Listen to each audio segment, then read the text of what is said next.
Hello friends, welcome to defence matrix. तो अभी तक आपको ये न्यूज़ मिल चुकी होगी कि जो रुस्तम 2 या फिर तपस PH-201 का प्रोग्राम है, इसको मिशन मोड प्रोग्राम से हटा लिया गया है और एक तरीके से ये प्रोग्राम फेल हो गया है और इसके चांसेस ऑलमोस्ट अब ना के बराबर हैं कि इंडियन आर्म्ड फोर्सेस द्वारा ये ड्रोन्स प्रिक्योर किए जाएंगे। ऑल्दो DRDO द्वारा इस पर अभी भी काम किया जा सकता है। फ्यूचर में इसकी परफॉर्मेंस क्या रहती है ये समय बताएगा, पर करंट परफॉर्मेंस के साथ इंडियन आर्म फोर्सेस इनको प्रिक्योर करने के लिए तैयार नहीं है, क्योंकि जो बेसिक रिक्वायरमेंट्स रखी गई थी उसको ये ड्रोन रीच नहीं कर पाया।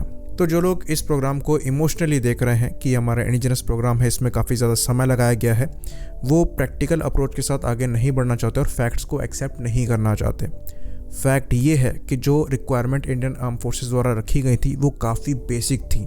24 आवर्स का एंड्योरेंस और मैक्सिमम सर्विस सीलिंग 30,000 फीट की। वहीं पर सेम कैटेगरी में जो कंपैरेबल ड्रोन है, जिसमें अगर आप मॉडर्न हेरॉन ड्रोन्स को कंपेयर करेंगे तो वहाँ पर आपको जो एंड्योरेंस है ये 30+ आवर्स का मिलता है। इवन जो इनके सबसे लेटेस्ट वर्जन है ये 52 आवर्स तक फ्लाई कर सकते हैं। वहीं पर जो मैक्सिमम सर्विस सीलिंग है ये 30,000 फीट के ऊपर ही है। यहाँ तक कि जो चाइनीज CH-4 ड्रोन्स हैं इनका भी एंड्योरेंस 40 आवर्स तक का बताया जाता है। वहीं पर जो इजरायली एल्बिट सिस्टम के हर्मीज 900 UAVs हैं, जो कि most likely Indian arm forces द्वारा प्रिक्योर किए जाएंगे, यहाँ पर भी जो एंड्योरेंस है ये आपको 36 आवर्स का मिलता है और मैक्सिमम सर्विस सीलिंग 30,000 फीट के ऊपर की है। तो यहाँ पर डिफेंड करने के लिए जब ये कहा जाता है कि ये ड्रोन मैक्सिमम 18 आवर्स फ्लाई कर सकता है, जो कि प्रूवन नहीं है, थियोरेटिकल है, साथ ही साथ 28,000 फीट की मैक्सिमम हाइट पर जा सकता है, तो जो बार रखा गया है उससे थोड़ा ही नीचे है, यानी कि 24 आवर्स से खाली 6 आवर्स ही कम है, जो कि कम एक्चुअली नहीं होता है। उसके बाद 30,000 फीट से 2,000 फीट ही कम रह जाता है, जो अगेन बहुत बड़ा डिफरेंस नहीं है। तो यहाँ पर हमें ये ज़रूर दिमाग में रखना है कि जो पहले से ही रिक्वायरमेंट रखी गई है ये बहुत हाई नहीं रखी गई है। सेम कैटेगरी में जो ड्रोन्स हैं, जो रिक्वायरमेंट रखी गई है उससे काफ़ी बेहतर परफॉर्म कर रहे हैं। तो बार पहले ही लो है, वहाँ भी हम रीच नहीं कर पा रहे हैं, वो भी कई सालों से। इस ड्रोन प्रोग्राम में हम अच्छा खासा पैसा इन्वेस्ट कर चुके हैं, समय इन्वेस्ट कर ही चुके हैं, और उसके बाद भी जो बेसिक रिक्वायरमेंट है उसको हम रीच नहीं कर पा रहे हैं, वो भी इतने ज़्यादा एफर्ट डालने के बाद। तो ये एक्चुअली लॉजिकल है कि इस प्रोग्राम के साथ हम आगे ना बढ़ें, क्योंकि अगर यहाँ पर डिफरेंट 19-20 का होता और इंडिजिनस प्रोडक्ट 19 परफॉर्म कर रहा होता तो भी हम उसको प्रेफर करते, लेकिन यहाँ पर डिफरेंस 19-20 का नहीं है।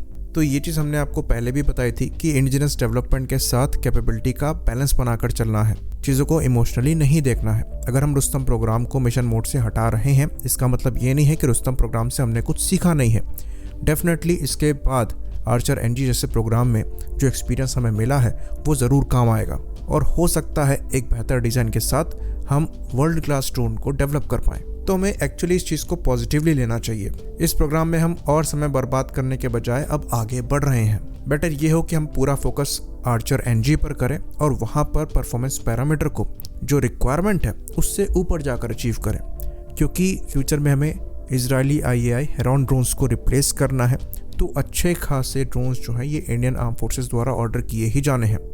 ये चीज़ ज़रूर है कि इजरायली एल्बिट सिस्टम के हर्मीज ड्रोन्स हम ऑर्डर करेंगे, पर वो बहुत बड़े नंबर में नहीं होंगे, लिमिटेड नंबर में ही होंगे, और ये ड्रोन अडानी द्वारा इंडिया में बनाए जाएंगे।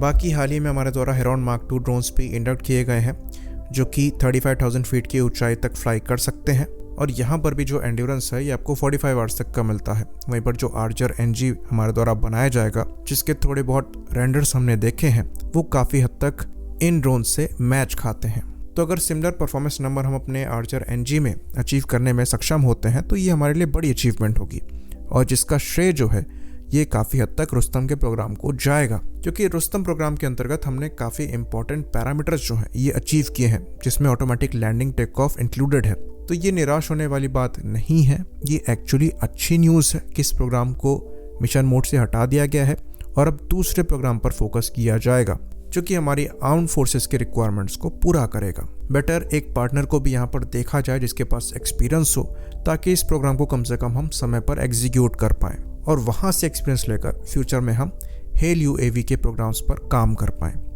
आई होप इन्फॉर्मेशन यहाँ पर क्लियर रही हो। इसी बात पर इस वीडियो को हम ख़त्म करेंगे। लाइक करिए, सब्सक्राइब करिए। जय हिंद।